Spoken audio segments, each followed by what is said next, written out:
দিন। No, no, that's Sheikh another Hasina thing. তিনি তো আর No, 2 দিন ধরে রাজনীতি করেন না। তার no, রাজনীতির no, অভিজ্ঞতা no, যারা এই no. প্যানেলে আছেন শোনেন, তাদের থেকে কমও না। তার দক্ষতা, যোগ্যতাও নিশ্চয়ই কম না। অতএব তাকে কি এই বিষয়গুলো সব মানে বলে দিতে হবে যে হ্যাঁ, থ্যাংক ইউ। আমরা দুর্নীতি করছি বা এখানে দুর্নীতি হচ্ছে। তার কাছেও তো নানান গোয়েন্দা তথ্য যায়। আমি আওয়ামী লীগের ক্ষতি করতে বসি নাই, আমি সত্য বলতে বসেছি। জাতীয় সংসদ নির্বাচনে ডেকে সবাইকে বললেন যে তোমরা পিস্তল দিয়ে খেলা করো একে অপরের সাথে। কি পিস্তল? গুলির পিস্তল না, পানির পিস্তল। আমরাই আমাদের পায়ে কুড়াল মেরেছি। কোনো দিন এটা হয় নাই যে নমিনেশনের ফাইলের ভিতর থেকে কাগজ গায়েব হয়েছে। কি আমি কি S Alam, N Alam, D Alam, G আলমের কি আমি উকিল?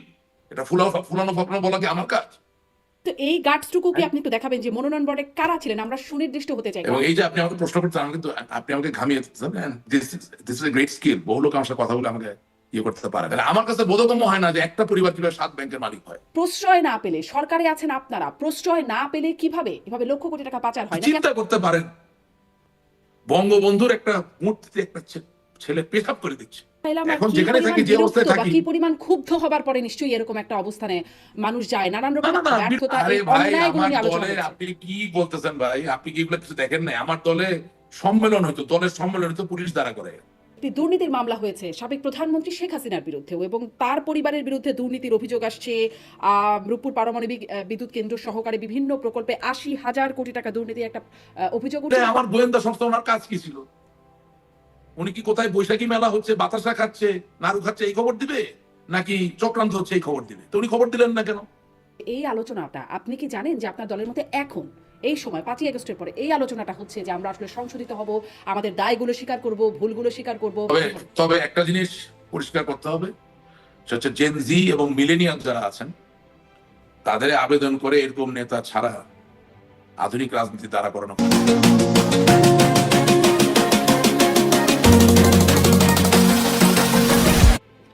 প্রশ্ন হবে লাগামহীন, জানতে চাই, জানাতে চাই এই সময়ের পালস অফ পলিটিক্স।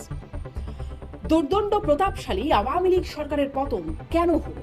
সেই প্রশ্নের উত্তরে দলের সভানেত্রী শেখ হাসিনা থেকে শুরু করে শীর্ষ নেতারা বারবার বলেছেন চক্রান্ত, ষড়যন্ত্রের কথা। তবে কেন হলো এমন শোচনীয় পতন? কোন দোষে? কারা দায়ী? নির্বাচন থেকে শুরু করে অর্থ পাচারের মতো নানা ইস্যুতে অনিয়ম, দুর্নীতি, এমনকি সাবেক প্রধানমন্ত্রী এবং তার পরিবারের সদস্যদের দুর্নীতির অভিযোগ, এসব নিয়ে কথা বলতে আজ পালস অফ পলিটিক্সে আমার সাথে যুক্ত আছেন আওয়ামী লীগ নেতা রাশেক রহমান। রাশেক রহমান, আপনাকে স্বাগত জানাচ্ছি আমার আজকের পালস অফ পলিটিক্সে।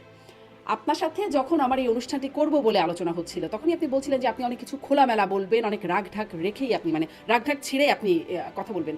সেজন্যই এই প্রশ্নটি শুরুতে করা যে কেন মানে প্রতাপশালী আওয়ামী লীগের এভাবে পতন হলো, এই পরিণতি হলো? আপনাকে ধন্যবাদ আপনার এই অনুষ্ঠানে আমাকে আমন্ত্রণ জানানোর জন্য। আর pulse of politics is a very interesting name, and it's a good name. তো এনিওয়েজ, আপনার অনুষ্ঠানে একটা সমাদৃতি আছে, কাটতি আছে।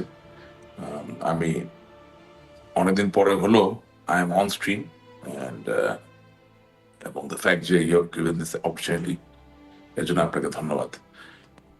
আচ্ছা দেখেন, আপনি যদি আমাকে এই প্রশ্ন করেন তাহলে আমাকে এইভাবে কথাটা বলতে হয়। প্রত্যেকটা মানুষের তো 2-3টা সত্তা থাকে। আপনি পরিবারে একরকম, রাজনীতিতে একরকম, আপনার বন্ধু বান্ধবের কাছে আবার আরেক রকম। তাহলে আমি যদি একেবারে স্ট্রিক্টলি রেজিমেন্টের জায়গা থেকে কথা বলি, তাহলে আপনার মতো আমাকেও প্রশ্ন করতে হয় যে আমরা তো সব ঠিকই চালাচ্ছিলাম, ঠিকই করছিলাম, তাহলে আমরা 5ই আগস্টের পরে নেই কেন? অর্থাৎ what I am trying to say, যে বাংলাদেশের রাজনীতিতে হিউমার, উইট, সার্কাজম, স্যাটায়ার এগুলো অনুপস্থিত প্রায় অবস্থায় আছে। সেই জায়গা থেকে বলতে হয় যে আমরা অর্থনীতি ভালো চালিয়েছি, আমাদের অর্থনৈতিক ব্যবস্থাপনা ভালো ছিল, আমাদের ব্যাংক ব্যবস্থাপনা ভালো ছিল, আমাদের আইন শৃঙ্খলা রক্ষাকারী বাহিনীর যে ব্যবস্থাপনা সেটাও ভালো ছিল, গোয়েন্দা সংস্থাগুলোর ব্যবস্থাপনা ভালো ছিল। সর্বোপরি রাজনৈতিক দলের যে ব্যবস্থাপনা সেটা কোনো ত্রুটি ছিল না, যার দরুন কোন একটি গায়েবীয় কারণে 5ই আগস্টের পরে হঠাৎ আমরা নাই।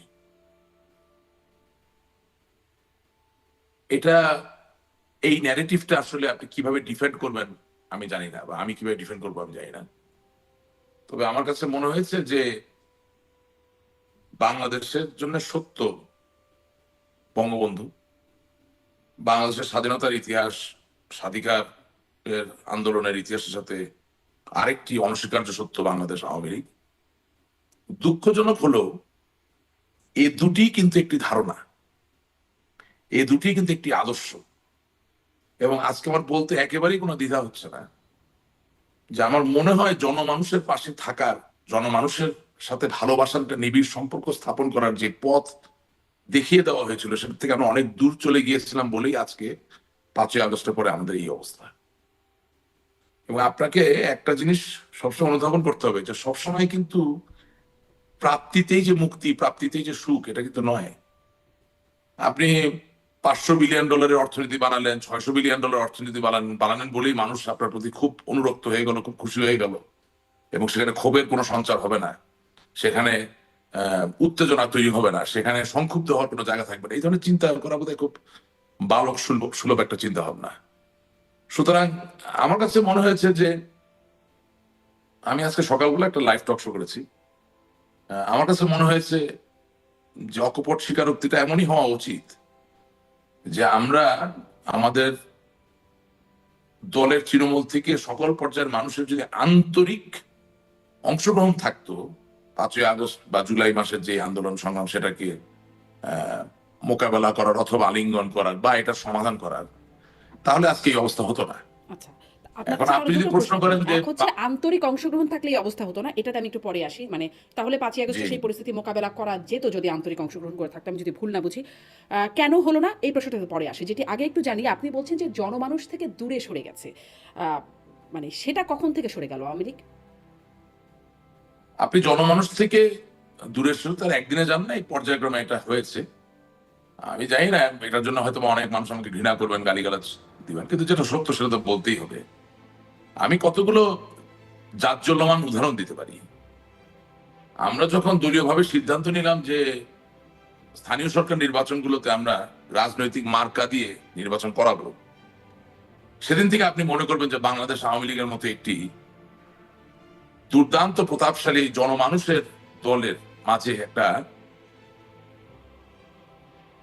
দগদগে ঘা, একটা বিভক্তি তৈরি হয়ে গেল। এবং এটা আমি বলছি এই কারণে, দেখেন আওয়ামী লীগ এমন একটা দল, আমি অন্য দলের কথা বলতে পারি না কারণ আমি অন্য দল কোনোদিন করি নাই, আমি জন্মের পর থেকে আওয়ামী লীগ করছি। আওয়ামী লীগ এমন একটা দল যেখানে এমনও মানুষ আছেন যিনি বঙ্গবন্ধুর সময় থেকে রাজনীতি করছেন, তিনি বহু মন্ত্রী বহু এমপির থেকে ভালো রাজনীতি করছেন, এবং বহু এমপি বহু মন্ত্রী থেকে তার ত্যাগ বেশি। আপনি এলাকায় গেলে তার পরিবারের প্রভাব প্রতিপত্তি দেখবেন অনেক মন্ত্রী এমপি থেকে কম না, কিন্তু তারা জনমানুষের সেবার জন্য যুগ যুগ ধরে স্থানীয় সরকারের চেয়ারম্যান নির্বাচন করেন, পৌরসভা চেয়ারম্যান নির্বাচন করেন, তারা উপজেলা চেয়ারম্যান হওয়ার চেষ্টা করেন, এটাই তাদের ধারা। সেই জায়গায় আপনি যখন নৌকা মার্কা দিয়ে স্থানীয় সরকার নির্বাচন করবেন বলে সিদ্ধান্ত নিলেন, তখন তো কেউ একজন পাবে আরেকজন পাবে না, একটা পরিস্থিতি তৈরি হলো। এবং বাংলাদেশের স্থানীয় সরকার নির্বাচনগুলো কিন্তু মহল্লায় মহল্লায়, পাড়ায় পাড়ায়, পরিবারে পরিবারে, ওয়ার্ড থেকে ওয়ার্ডে আঞ্চলিকতার ভিত্তির উপরে হয়ে থাকে। আপনি মানুষের একান্ত নিজস্ব একটা জিনিস এমন ভাবে রাজনৈতিক একটা ধারণা ঢোকানোর চেষ্টা করলেন, এটা ভুল না সঠিক সেটা নিয়ে বিতর্ক করা যাবে, কিন্তু আপনি কোনো রাজনৈতিক প্রস্তুতি ছাড়া, মানুষকে উজ্জীবিত না করে, মানুষকে মোটিভেট না করে, মানুষকে ওই জায়গার ওরিয়েন্টেশন না এনে আপনি হঠাৎ করে যে সিদ্ধান্ত দিয়ে দিলেন, তাতে যেটা হয়েছে অন্য দলগুলোর জানা ক্ষতি হয়েছে, তার থেকে আওয়ামী লীগ অনেক বেশি ক্ষতিগ্রস্ত হয়েছে। পুরো টেকনাফ থেকে তেতুলিয়া প্রত্যেকটা এলাকায় এই এক ইউনিয়ন পরিষদ নির্বাচনকে ঘিরে দল ধীরা বিভক্তি ধ্বংস, মানে একটা দুর্বল অবস্থায় চলে গেল। এবং তার থেকেও বড় কথা, আপনি 300 জন এমপির আমল নামা বাছাই করে 300 জনকে নমিনেশন দিবেন সংসদ সদস্য নির্বাচন করার জন্য, এটা যত সহজ, বাংলাদেশের মতো একটি দুর্নীতিতে জর্জরিত দেশে সেখানে আপনি 5000-এর মতো ইউনিয়ন পরিষদ নির্বাচনে প্রায় 20,000 প্রার্থীকে যাচাই বাছাই করে কি আসলে নৌকা পাবেন এই সিদ্ধান্ত নিতে যাবেন, আর সেখানে দুর্নীতি হবে না, এটা তো আশা করা যায় না। আমি আজকে আপনাকে দ্ব্যর্থহীন কণ্ঠে বলতে চাই, এই স্থানীয় সরকার নির্বাচনে নমিনেশন প্রক্রিয়ায় যে নেতৃবৃন্দরা উপস্থিত ছিলেন, তাদের কাউকে দিয়ে আপনি আগামী দিনে আওয়ামী লীগের জন্য কোনো রাজনৈতিক আন্দোলন সংগঠিত করতে পারবেন মানে না। তারা দুর্নীতির সাথে জড়িত ছিলেন মনোনয়নের না, আমি কথা আমাকে একটু শেষ করতে দেবেন, করতে পারবেন না কেন? কারণ আমি মনে করছি জাতীয় নেতা রহিম সাহেব আমাকে নৌকা না দিয়ে আমার প্রতিপক্ষকে দিয়েছেন, সুতরাং আমি রহিম সাহেবের কথায় আমার জান প্রাণ কে নিবেদিত করে কোনো আন্দোলনে নিজেকে আর নিয়োজিত করব না। আমি ইউনিয়ন পর্যায়ের একজন নেতা, আমি আমার জমি জমা বিক্রি করে 50 লাখ 60 লাখ টাকা দিয়ে নমিনেশন কেনার চেষ্টা করে নমিনেশন তো পাই নাই, বরঞ্চ আমার টাকাটাও মার গেছে। আমি একজন আওয়ামী লীগের নেতা, দেখা যাচ্ছে যে আমি ইউনিয়ন পরিষদ নির্বাচনে চেয়ারম্যান ইলেকশন করার জন্য আমাকে যাইয়া আমার রাজনৈতিক দলের পিয়ন অফিস অ্যাসিস্ট্যান্ট তাকে দিয়ে ধর্ণা দিতে হচ্ছে। তো রাজনৈতিক কালচার এভাবে ক্রমান্বয়ে কিন্তু ধ্বংসপ্রাপ্ত হয়েছে।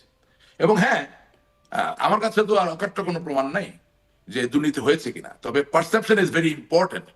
আওয়ামী লীগের হাজার হাজার নেতা কর্মীরা তো একসরে বলে যে স্থানীয় সরকার নির্বাচনে যেদিন থেকে মার্কা দেওয়ার প্রচলন ঘটেছে সেদিন থেকে নমিনেশন বিক্রয় বা নমিনেশন সম্পর্কিত দুর্নীতিও দানা বেঁধে উঠেছে। সুতরাং আমি আজকে সত্যকে অস্বীকার করতে পারি। আমরা পরবর্তীতে শুনেছি রাশেক রহমান যে এই সিদ্ধান্তটি ভুল ছিল, মানে আওয়ামী লীগের পক্ষ থেকে বলা হয়েছে অবশ্যই সিদ্ধান্ত ভুল ছিল, স্থানীয় সরকার অবশ্যই নির্বাচনের সিদ্ধান্ত প্রতীক ভুল ছিল। বরাদ্দ দেওয়াটা। কিন্তু আপনি যে বলছেন যে মনোনয়ন বাণিজ্যর যে জায়গাটি বা মোটা অঙ্কের টাকা নেওয়ার জায়গায় যারা নমিনেশন দেওয়ার জায়গায় ছিল, আপনি কি বলবেন তারা কারা? না, আমি আপনাকে যা বলেছি, আমি আওয়ামী লীগের ক্ষতি করতে বসি নাই, আমি সত্য বলতে বসেছি। আমি বলেছি স্থানীয় সরকার নির্বাচনে নমিনেশন বোর্ডে যারা ছিলেন তাদের কাউকে দিয়ে আপনি আর আগামী দিনে কোনো জাতীয় আন্দোলন সংগঠিত করতে পারবেন না। আপনি গণমাধ্যম কর্মী, নমিনেশন বোর্ডে কারা কখন কোন কোন সময় ছিলেন তথ্য বের করে প্রকাশ করে দেন, বা যারা এটা নিবিড়ভাবে চিন্তা করেন তারা দেখবেন, তারা জানবেন। আমি আপনাকে যে কথা বলছি, আজ বলতে কি পর্যন্ত আপনার আওয়ামী কোনো লীগের কোনো সমস্যা নেতা আছে? মানে এটি বলতে আওয়ামী লীগের ক্ষতি না। নিশ্চয়ই করছে না, কিন্তু এই সত্য বলাতেই না। আওয়ামী লীগ নিশ্চয়ই খুব খুশি হবে না। না, আমার কোনো ক্ষতির বিষয় না। At the end of the day আমি একটা রেজিমেন্টের দলের সদস্য। সুতরাং যেটা বলা প্রয়োজন, যেটা দিয়ে ডিসকোর্স তৈরি হবে, যেটা দিয়ে একটা প্রতিবাদের জায়গা তৈরি হতে পারে, যেটা দিয়ে একটা শুদ্ধিকরণের জায়গা তৈরি হতে পারে, সেটা আমি বলবো।